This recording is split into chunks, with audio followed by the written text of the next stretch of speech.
நவக்கிரகங்கள்லயே செவ்வாயோடு நேரடி சம்பந்தமுடையவர் முருகப்பெருமான் தான். அதனாலதான் செவ்வாய்க்கிழமை விரதம் அப்படிங்கிறது முருகனுக்கு மிகவும் உகந்ததா இருக்கு.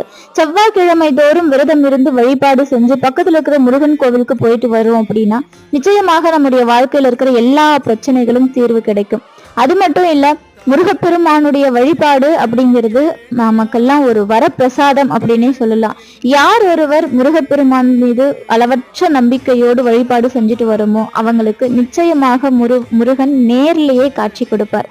ஏன்னா இந்த கலியுகத்தோடைய கண் கண்ட தெய்வம் முருகப்பெருமான் தான். தன்னுடைய பக்தர்கள் கண்ணீர் சிந்துவதை ஒருபோதும் அனுமதிக்காத இறைவன் முருகப்பெருமான். அதனால நமக்கு என்ன பிரச்சனையோ அதை முருகன் கிட்ட நம்ம கண்டிப்பா கேட்கலாம், அவர் அருள் புரிவார். நிறைய பேருக்கு ஒரு டவுட், செவ்வாய்க்கிழமை எந்த ஒரு விஷயத்தையும் செய்யக்கூடாது அப்படின்னு சொல்றாங்களே அப்படின்ட்டு. அதெல்லாம் ஒண்ணுமே கிடையாது. செவ்வாய்க்கிழமை முருகனுடைய அருள் பரிபூரணமா இருக்கும்.